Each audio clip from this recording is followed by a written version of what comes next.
Coming up on Mountain News this morning, an Eastern Kentucky family continues dealing with damage from that floodwaters left behind. And a nonprofit store chain helps people in our region who may struggle with rejoining the workforce by teaching them some helpful skills. Dedicated to Eastern and Southern Kentucky, this is WYMT Mountain News this morning.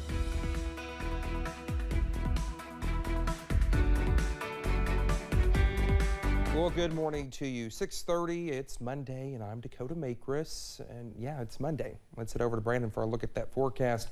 And could we have the Mondayest of all forecasts, Brandon? Yeah, I mean, really. I believe we could, actually. Yeah. It's pretty dreary out there this morning, a little chilly, and it's not going to get much better today as we head into the afternoon hours. So let's take a look, see what's going on out there this morning. Some fog going on out there this morning in some of the higher elevations, so be aware of that as you're traveling this morning. Give yourself plenty of time to get back and forth. Some drizzle out there in some locations. It could be a little bit of snowflakes or some winter mix, all depending on your temperature. It's 37 along the Interstate 75 corridor there in Corbin. Not a whole lot of traffic there this morning. 32 though over in Wise. Could be a few flakes flying over there. Clintwood's at 34, Pikeville's at 35. All areas that could be seeing a few flakes.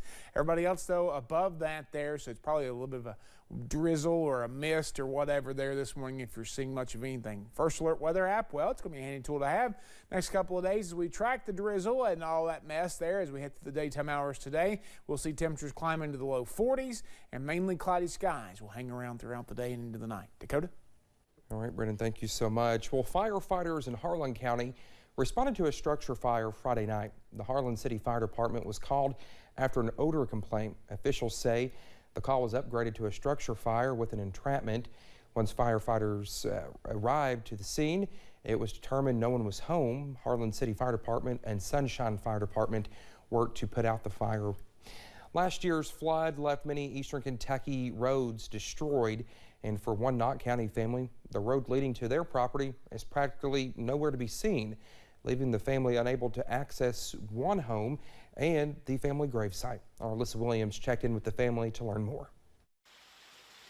The roadway leading to the Ritchie family property in Knott County has always been rocky, but July's flood washed several parts of the road away completely. And when the flood come, it turned into this, and I've tried to get it fixed, and I have people saying that they'll come and fix it, and they never get fixed. Rachel Ritchie says a family home sits at the top of this hill, and after her own home was damaged by recent windstorms, she considered moving there, but she says not even ATVs could travel to the home. You know, in my heart, this is where I belong, and I can't even be here, you know? This is something, I'm sure when my dad was, you know, given the property, he was thinking this is somewhere that my kids and my grandkids, you know, can stay. They'll always have a place, and we can't even have that. Ritchie's father and brothers are also buried on the property, and Ritchie says her mother has not been able to visit their graves in years due to the condition of the road. You know, I think all the time, you know, my dad, my brothers are laying up there. I know it's just their bodies up there, but we can't even get up there to access the grave, to maintain the grave. Ritchie's sister, Christine Wilkinson, says the roadway continues to be washed away, and without help from local leaders, they fear the road could cause more issues in the future. And it's not fair to us, our kids, or so on. It's not fair. It's not fair to my Uncle Ricky that he has to get up and go sweep mud out of his house every time it rains hard. I mean, you know, if we had the money and we had the funds, we could have fixed this. But we ain't, we're limited like everybody else. Hoping to get the help they need to fix this issue. In Knott County, Alyssa Williams, WYMT Mountain News. Well, the family says they reached out to Knott County leaders about the issue and were able to speak briefly, but have not gotten a response since. We also reached out to Knott County officials to get their perspective, but did not hear back from them. Well, during the weekend, many people came out to the Kentucky Crafted Market in Lexington. The market features visual and craft artists in the Commonwealth, along with 2 days of live music, local publishers and food, and art activities for kids. Well, for this year's show, there was no admission fee. Instead, the Arts Council encouraged donations to the Team Eastern Kentucky Flood Relief Fund. One artist says the turnout was amazing, and it's always good to see new faces. So many children come up and their faces light up when they see my work or anybody's work. to me, that's a promise of a future that we are aspiring for. And so events such as this, it's a great opportunity for me to sell my work, but also a wonderful opportunity for people to love art, such high quality work, which otherwise they don't have access to. If you're not able to make the event, you can still give back online at the Team Eastern Kentucky Flood Relief Fund website. Well, through the Goodwill Industries of Kentucky's RISE program, those with employment barriers are able to earn skills needed to re-enter the workforce. Williamsburg native Samantha Walden graduated from the RISE program Friday. She's a single mother with limited education who was laid off from her job, but thanks to the RISE program, she was able to get a job at a Goodwill retail store and find a community of people to help her succeed. There were other people in the program. Some were homeless, some were drug addicted, some were just involved. You have people of all walks of life that but we all have one thing in common. Like, we rose up from our hardships and from our past and decided that we're setting goals and we want a better future for ourselves, and Goodwill helped us do that. Well, she says she never thought she would see herself in a cap and gown again after dropping out of college, but the RISE program helped make that happen.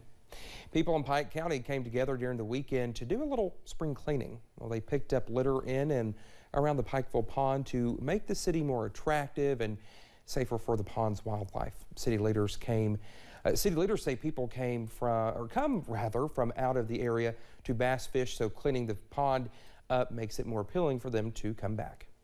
Pack it in, pack it out. There's trash cans everywhere. If it's an inconvenience for you to throw your trash away in the city of Pikeville, please email or call me, and we'll put a trash can wherever you want them if that is what it takes to get people to just throw their trash in the trash can.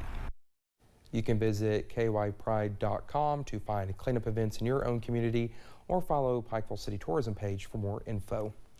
Well, the renaming of Lexington's baseball team has led to an eruption of controversy. The Legends are now the Counterclocks. Well, the reason goes back more than 200 years to the history of horse racing. Historians say its origins are in Lincoln County. William Wheatley hosted horse races at Sportsman's Hill. He didn't want his horses running in the same circular direction as the British. So he decided he was going to run his horses counterclockwise, unlike the British who ran theirs clockwise. I thought it was an unusual name for a baseball team, but then I thought about it. They do run counterclockwise. Everyone from baseball to sprinters to NASCAR drivers move in the counterclockwise direction. The William Wheatley House is located near U.S. Highway 150, just outside of Crab Orchard. The grounds are open year-round.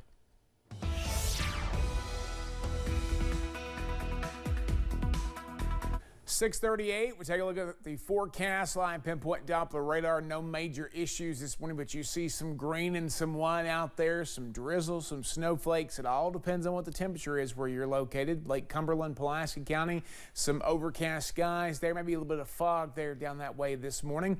Temperatures 32 Wise to 40 in Monticello there. That is the range as you head out the door. A lot of mid to upper 30s, so a lot of that probably some cold drizzle. Just make sure that you bundle up. Out the door forecast, we are going to be seeing again back and forth chances for that drizzle or wintry mix or whatever it is, depending on temperature is today.